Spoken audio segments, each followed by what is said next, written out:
Welcome back, everybody, to We Are TPM with myself, Kyle Teixeira, sitting across from me, who hopefully can say his name. I can say my name. Who? John Teixeira. John Teixeira, and We Are TPM.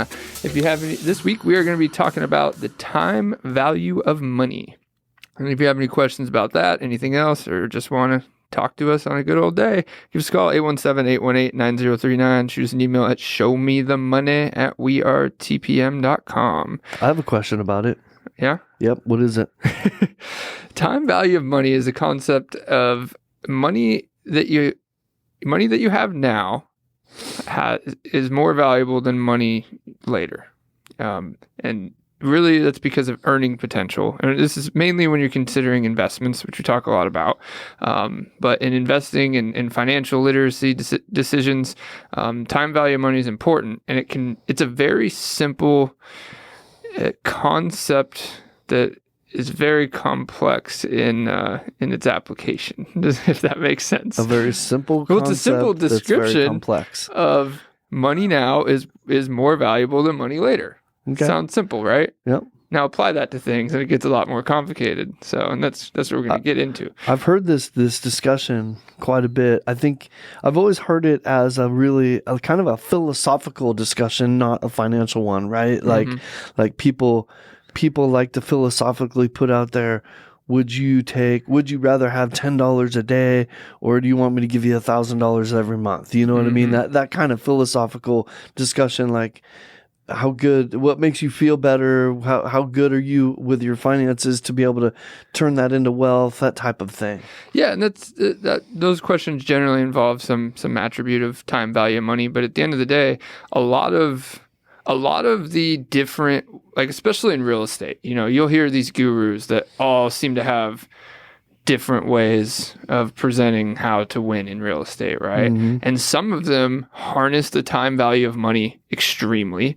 Some of them completely discount the time value of money.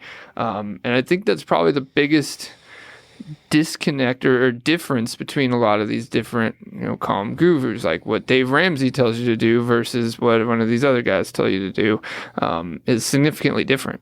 Mm-hmm. So, but let's get into it. I've mentioned time value of money, throughout a lot of our episodes, and we wanted to just dive a little bit more specifically into it so you can understand it. So, even us sitting here have a little bit different understandings of it too. So, that's makes for good discussion. Yep, it does. Absolutely.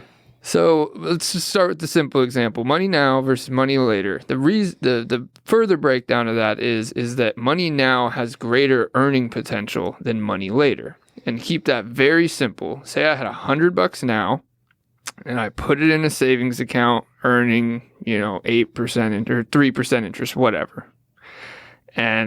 Or I could have $100 a year from now. This is about as simple as it can get.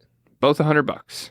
A year from now, the $100 that I put in the savings account at 3% would have had compound interest to be more than $100 in a year. That's as basic as I could put it. Even if you didn't do anything with it. You didn't do anything with it. You didn't do anything. You just put it in a really low compounding interest rate type of savings account. Yes. At the end of the day, it'd be worth more.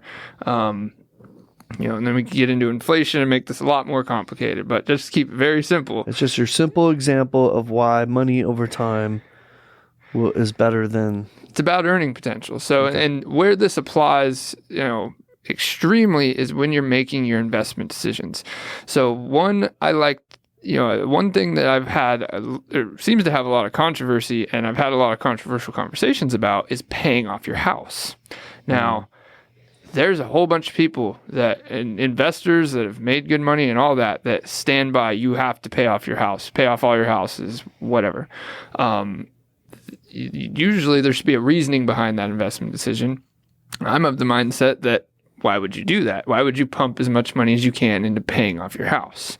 Where, because every investment is about exponential growth and a combination of exponential I'll give you a reason growth. why you do it. You want me to play devil's advocate? Yeah, do it. Let's go. I agree with you, so I'm going to play devil's advocate here, okay? The reason why somebody might do that is for one main reason only, to feel secure about their financial situation. Yes, and I'm the time value of money is a very important investment consideration. So if you're not most of the time you're not using it outside of investment decisions, and you're talking about an emotional one. That's and right. Do emotions and investments ever conflict? Well, okay. Is that a good? Do they ever not conflict? Yeah. I was going to say the question is, should you ever consider your emotions when making an investment decision? Mm-hmm.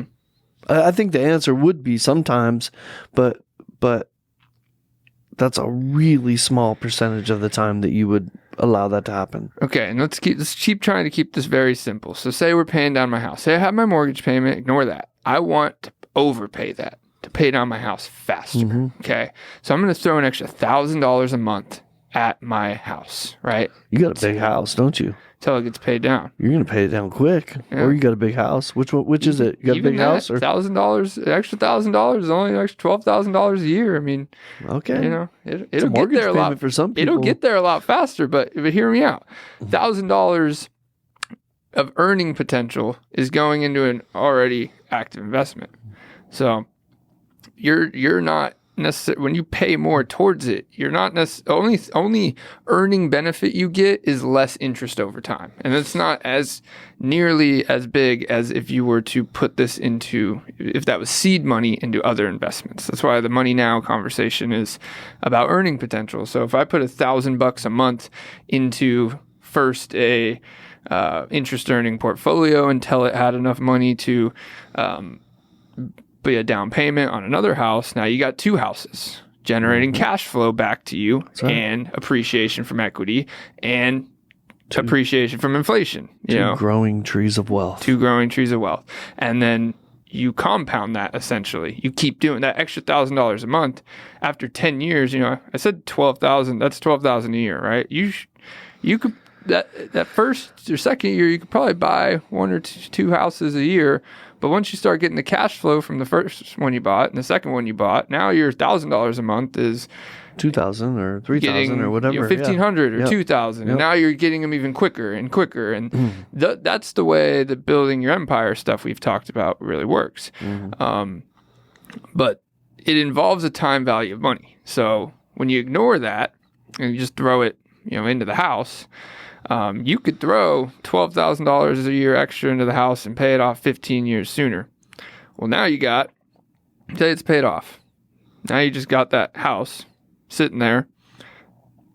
All you're getting out of it is appreciation, And generally people do this with the house they live in, so they're already not considering cash flow. So, so let's talk about all the different, I want to present exactly what you just said a different way.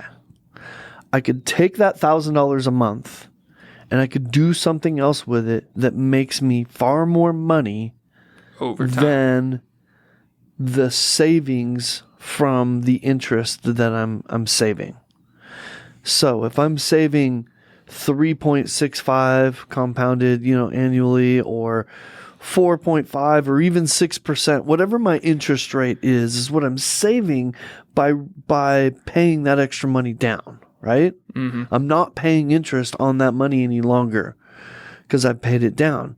So could I do something else with that money that makes me more than that percentage? And I think the obvious answer is absolutely. Yep. Depending on what you do. So you're giving great examples of buying other properties, but I would say to somebody, keep it simple. It doesn't matter what you do with it. Even if you don't buy other properties and you stick it in an IRA, in a mutual fund, in a CD, you could do almost anything and beat whatever you're currently probably paying on your mortgage, which is probably in the 3s or 4s. And if you're not paying in the 3s and 4s, then what have you been doing the last 2 years? What have you been? Where have you been? I don't know. But anyways, the point being so maybe once interest rates get up to 6 and 7, maybe that conversation becomes a little bit more sensitive, right? Like, okay, so now a CD isn't gonna outpace it anymore. But the point being, there are a ton of different ways to invest that money. Mm-hmm. And while you and I believe the best way to do that is real estate, if that's not something that you can wrap your brain around or pull the trigger on, you can put that money in almost anything and still do better than paying down that mortgage. Yeah. I just said the same thing you did. I just said it in a different way. That's all. Yeah, I mean, that's devil's advocate, right? No, I'm just kidding. Well, it also gives you more leverage. You can compound, this gets even more complex, but the same example I just used, you're also compounding your leverage, your ability to get more money in your pocket. That's because you have more houses appreciating, gaining leverage that you can now borrow against and get more. And then, just compound and exponentially grow that buying power is really what that's about. So you know what? I have this conversation with investors that have cash all the time, right? So this same conversation and this same theory it's really simple to me, right? But sometimes people come to me and say, okay, I've got $200,000, so I want to go buy me a $200,000 investment property. Mm-hmm. And I would immediately say to them, why? Yeah, why? Why not buy 4 $200,000 investment properties and leverage those properties and get mortgages on them? Mm-hmm. That's what I would do. Other people's money, especially if you're talking about cash flow. Cash flow puts money in your pocket now. Right. And more properties in general will put more cash flow into your pocket now. And we're not even talking about the appreciation, right? No. Appreciation. That's one we've done in the past, right? So there are so many ways that this builds wealth for you. So the more of them you can get, the better.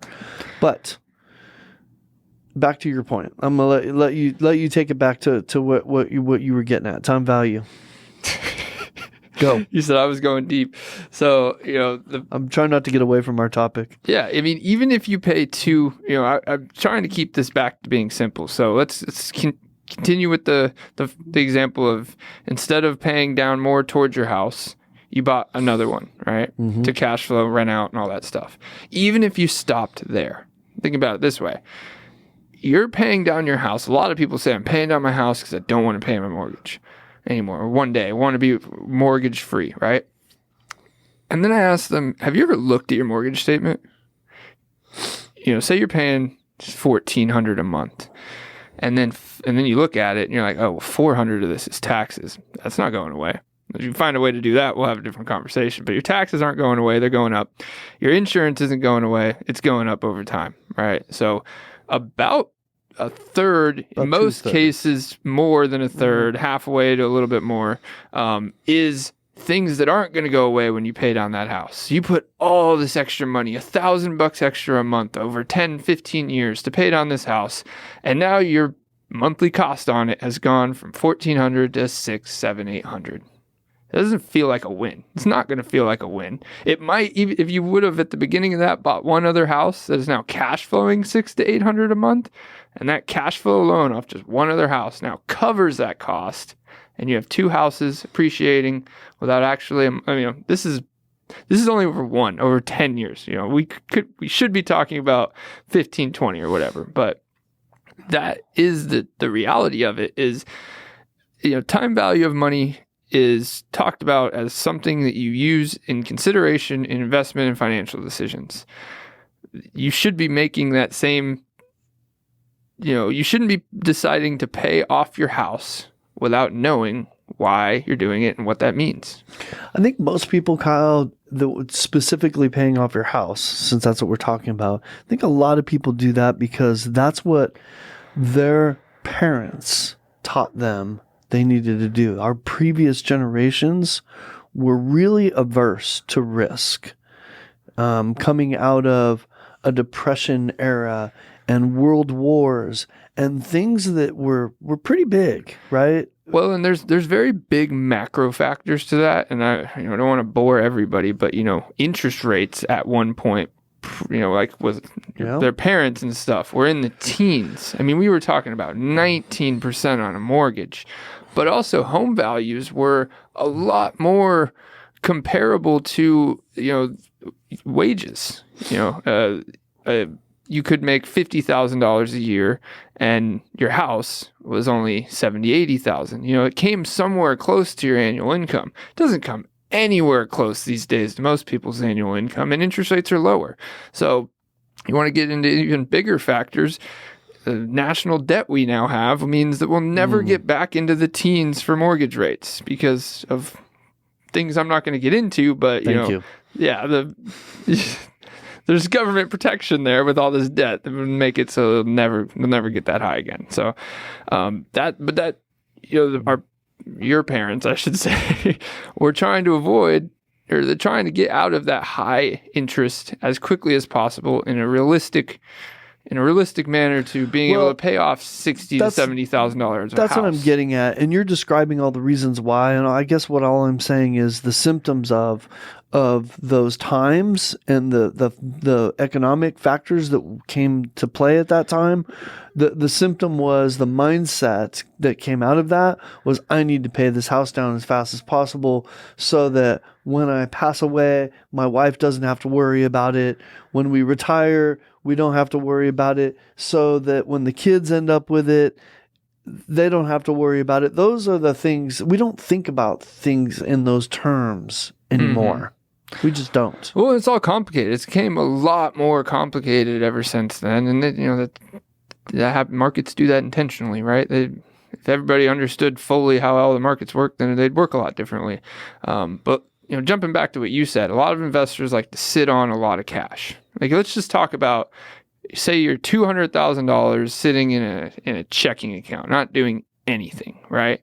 Well, nothing does nothing, which is a weird way to put that. But your money doesn't, people think that your money just can sit there in a checking account and do nothing. Somebody's using it. Somebody's using it, for one. You're losing it, for two. The bank's making money on it. The bank's using it to go loan to other people, so they're making interest where you should be. But a big topic right now is inflation. The inflation number last month, 9.1%.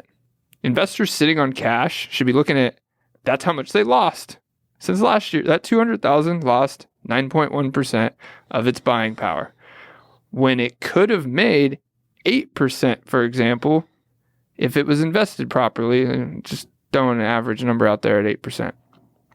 You compound -9% and 8%, you really lost. You missed out on an 18% gain. Well, an 18% gain from where you are now after waiting. But even if it's not 18%, okay, so that was extreme. So let's say it's a normal 5 to 8%, which is about normal in our market anyways. Same conversation, right? You make the same argument. It's easy to make that argument with 18%. All I'm trying to say is, if things aren't as crazy as they've been, and it's a normal market, kind of like where we're headed now, where we are, then doesn't those economic factors they're still in play at 5% or 8%, let's say, appreciation? You still want to be in as soon as possible. You want to be in that property as quickly as you can, because it's going to be cheaper today than it will be tomorrow, period. Always. Now versus later. That's what we're talking about. Dave Ramsey's touting that a lot right now. Best time to buy is right now. Best time to buy in the next 5 years is one of his big quotes that he's touting a lot, and that is now, because it's not going to get cheaper. Okay, so let's use another example and make it simple, because this can be applied a lot of places. It's not just real estate, but if you don't consider it in every financial decision that you make, in investing, and especially with homes, they're not small purchases, then you're doing it wrong. So it's a tool in your tool chest that you should know about and make sure to use. So here's the example of, do you want $1 million today or $1 million over 10 years? We've heard that. Or even like the lotto likes to do, right? They like to offer you more money over 10 years. So they don't have to give you a lump sum, or is it less money? I don't know. But yeah, there's tax implications for that too. But either way, if we took $1 million today, the answer is $1 million today, to be clear, right? But if you took $1 million today and over 10 years time, compounded at 6%, right?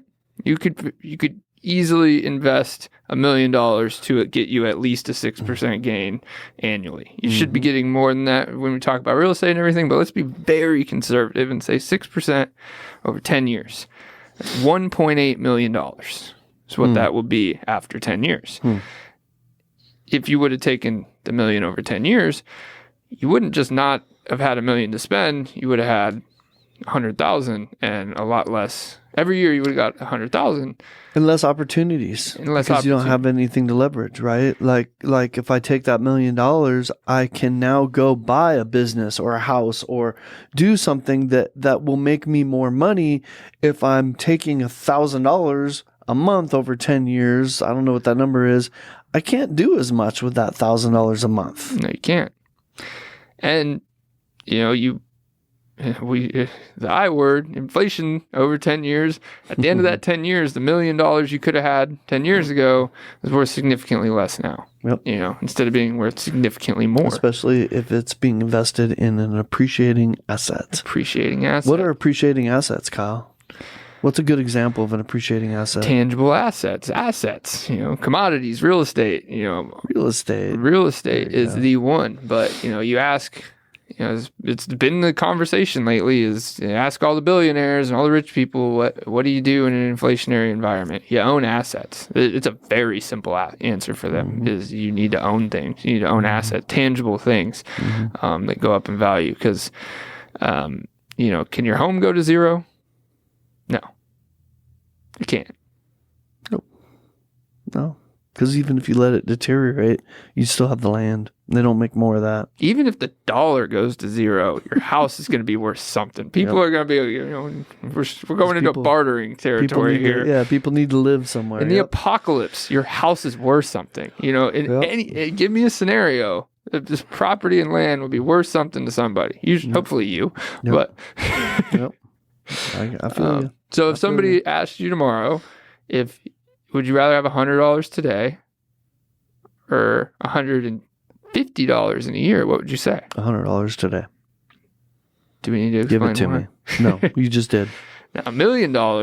You just did the math for us because if you do now, the $150 or $1.5 million in 10 years, either of those examples. The only reason why somebody would do that is because they don't trust themselves to do the things we're talking about doing. It's execution based. Yep. It's why I called it a tool of consideration, not just a flat out, your $100 will 100% be worth more. I mean, who knows what you do with it? You could go blow it all in a day. Maybe that was a stupid decision.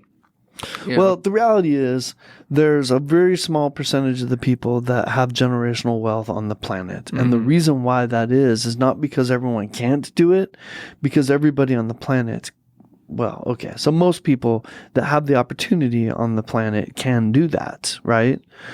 But they don't do it because of that mindset that you just described. Yeah, I mean, you can take it all the way up to the top. Why do these valuable companies that make billions in profits every year, why do they have debt? Like, why does Apple have debt? Why does Google have debt on their books? Why would any of these companies have debt on their books? I feel like time value of money. Okay. Yep. Well, yeah. Because they're probably, if they're paying 6%, well, okay. It's part of the time value of money. It's actually another tool for that. But we're not, here to give advice on tax evasion. We're here to talk about time value of money. But say Apple's paying them 6% on a bond that, for a couple billion, but for a couple billion of investing in R&D or whatever they want to do with it, they're looking at getting a 50% gain on that money or a 10% gain or whatever. Throw a number out there. It beats 6. They're not paying that off. That's all it is. They're going to pay as little as they can because they're using other people's money. All right, I got you. Maybe they do it to make the shareholders happy too, but there's all right, you just went over my head with Google. So let's. What other? Clearly, because I was talking about Apple. Yeah, or Apple. Yeah, Apple and Google. So what other examples do you have of where we use time value? We could talk about it in rentals too, because it does apply. Like say, we've had this issue surprisingly where an owner doesn't want to pay, say, call it a 3-4 grand repair bill, hard to eat. And let's use an extreme example. So they'd rather not rent it out for 6 months, repair it themselves while they have time on weekends, whatever, to avoid that. At the end of the day, over 6 months, they still spent, call it $1,500 in materials or whatever, because it still can't be done for free. You just gave up 6 months of rental income. If that property was, should have been getting $2,000 a month every month, over 6 months, it's $12,000 you didn't collect on that you could have by spending $4,000. So that's an $8,000 net, and that's not even considering the mortgage payment that somebody could have been paying for you, and now you paid out of your own pocket. And in those scenarios, it's your spending money. It's your monthly spending money.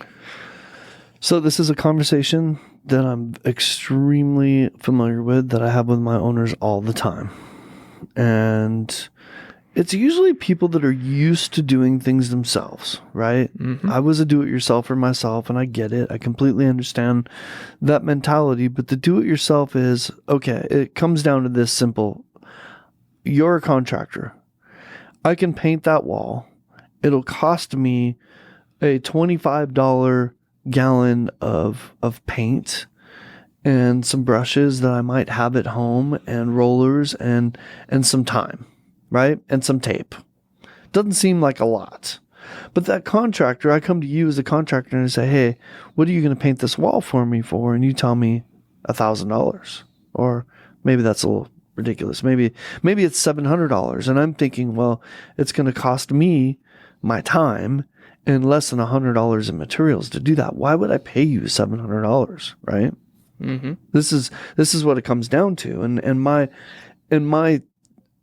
in the example you just described was, I would rather pay that contractor $700, to get it done right, and me not be able to worry about it, so I can use my time to go make money somewhere else. That's a whole different conversation, right? Yeah, that's the time value of yourself. Yeah, time value of my time. Yeah, exactly. But if I look at the cost, if it takes me, if I can get that done in a day, okay, by using the contractor for $700, but it's going to take me a week because I have to wait till the weekend to do it, and I'm going to spend 2 days doing what some guy would have done in 4 hours, right? Mm-hmm. And then I got to clean up and the things I didn't think about and all the other stuff that happens. It's going to be 2 weeks before that house is ready, and I've just wasted 2 weeks of just cost of ownership and lost rent. So if we add all that up, I recently did this analysis for somebody. Want me to go through it real quick? Sure, yeah. So basically, we figured out her cost of ownership because she was trying to figure out whether she should continue doing this herself. She's got a whole bunch of little projects still need to be done. She can't wait for us to rent the home. It's empty. It's costing her money. Okay, so it's costing her $62 per day. I figured out. Okay, that's her mortgage. It was $1,250 a month, I believe. Her taxes, insurance, and her utilities. Okay, and that was somewhat conservative. 62. It might even be a little bit more than that. But that's what it's costing her every day that she owns it. Now, if I were to do this, I'd have it done in about 4 days. And probably rented within a week. So let's just say 2 weeks' time. She's probably going to be working on this house for the next 30 days. Mm-hmm. I'm going to have it done in 4 days and rented, probably somebody in it within 2 weeks. So for 2 weeks, that cost her $62 a day, but that next 2 weeks actually cost her another $65 a day because that's the lost rent. It's $125. So about $125 a day is what it cost her to choose to do it herself. So how many contractors can you hire for $125 a day? And even in that example, that's valuing your time at zero. Yeah. That is valuing your own work, good. sweat, and tears at nothing. It's not worth anything. You add that in? What do you think that's a good question to ask. What do you think your time is worth? Well, if you weren't doing this, could you be doing your actual job for, whatever, however much you make? So in this example, let's just say this person is retired. Okay. And they really don't have their time isn't really worth anything in that standpoint because they're not doing anything productive to make more money. Right? Mm-hmm. Because you're right. It depends on who it is. If it's me and I'm painting that wall, I am spending a heck of a lot more money because that time that I could be spending doing something else, I make a lot of money per hour, per minute. Earning potential of your time. Yes. So every minute that I'm standing there holding a brush is costing me way more than it would cost to hire that contractor. Mm-hmm. Because I'm not doing the things that I am built to do to build wealth for my family. Well, and it's amazing how you can have the same conversation from the other end to value the contractor's time and to justify the bill, That's right. Take out all those costs, and now you have what the labor is, right? And you break that down. How long would this take you? Oh, that would take me 6 hours. Okay, well, this guy's going to do it in 2, but that's valued at what it would take you. So, what is it? $300? $300 divided by 6? That doesn't seem like you're paying them that much. It's $50 an hour. So, those conversations justify bills all the time. It's funny. It's people get mad on how quickly it takes contractors to get stuff done too. Well, and then you get, you can ask it a different way. How much would you pay to have? Is this stressing you out? Because in most of these cases, the person's getting stressed out, and that's why they're doing this, right? So how much would you pay to alleviate the stress? Mm-hmm. Would you go, after you're done doing this all yourself, are you going to go pay $300 to a massage therapist because you're stressed out and now you need to get rid of that stress? I mean, that's an extreme example, but it's real. I've seen it. It's real. I've seen it. It's real. And at the end of the day, wouldn't you rather your money just go towards the no headache? Where's that value?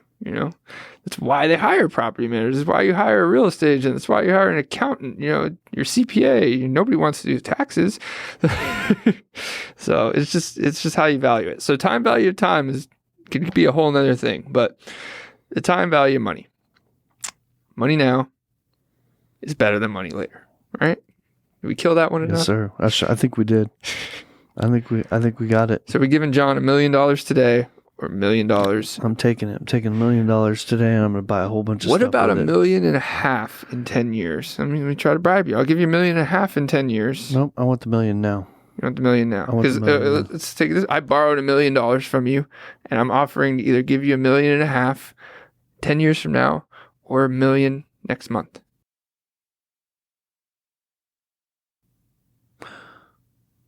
No, I want my $1 million back. Yeah, because I'm going to make money off your $1 million if you don't take it back, right? Right. Exactly.